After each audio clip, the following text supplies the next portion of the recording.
Hi everyone, I'm Eva Zabe. I'm the Executive Director of the Business for Nature Coalition. We bring together the leading business voice to drive policy ambition on nature. And I'm absolutely delighted to have with me today Anne-Marie Verstraeten, who's the country head at BNP Paribas UK, which is an international banking group headquartered in France. And BNP has already made a number of commitments, taking action on biodiversity and climate-related activities. Now today at COP26, live here from Glasgow, we are talking about oceans. It's Oceans Day. So even though oceans provide $24 trillion of economic value, they're being depleted, which doesn't really make sense if you think about their worth. And instead we should be protecting, restoring and sustainably using them.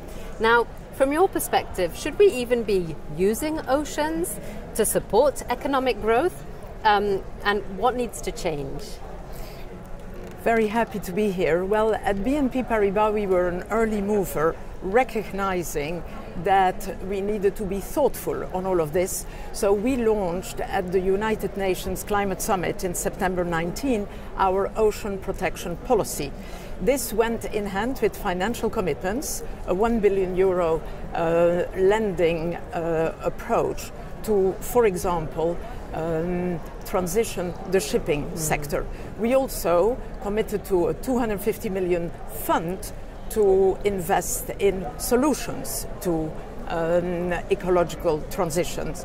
And we know, nevertheless, we have to go faster. We have to connect blue and green solutions. Hence, we have also launched an additional fund of €3 billion to finance the terrestrial biodiversity.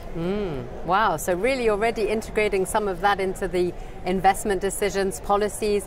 Do you find that there are trade-offs between needing to work on biodiversity and ecosystems and then trying to get to net zero?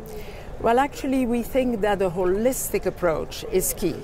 Both are, in a way, the angles of the same reality, which is, of course, the impact of human activity on our biosphere.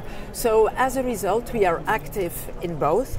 It's not easy. These solutions require the input of experts across industry, academia, and NGOs. And what we always remember is that what we do in addressing those problems are then impactful on local populations wherever they are. Absolutely. People have to stay in the center, don't they?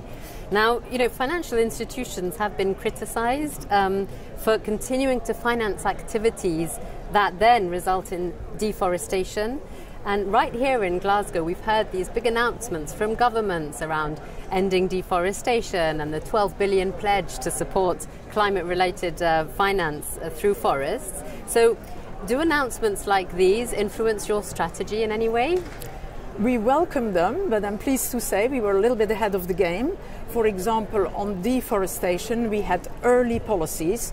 First, restricting what we do. We are based in Brazil, amongst many other countries. So we have worked with our clients to progress them in the area of beef, for example, and soy towards net zero deforestation over time. So this should really be enabling us to accelerate. And one final question, maybe a big one, which is, you know, we know that voluntary action is just not going to cut it, it's not enough. So what's the single government action that would really help you scale and speed up your activities to make sure that valuing nature becomes part of just the way normal businesses work? Not an easy question, but I would say as financial institutions, in our role as catalysts to many of those things, we really feel that policy making, including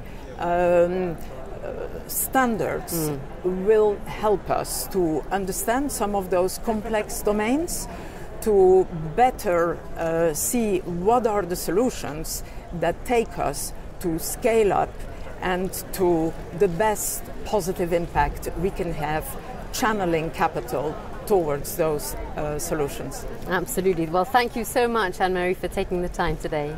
Thank you.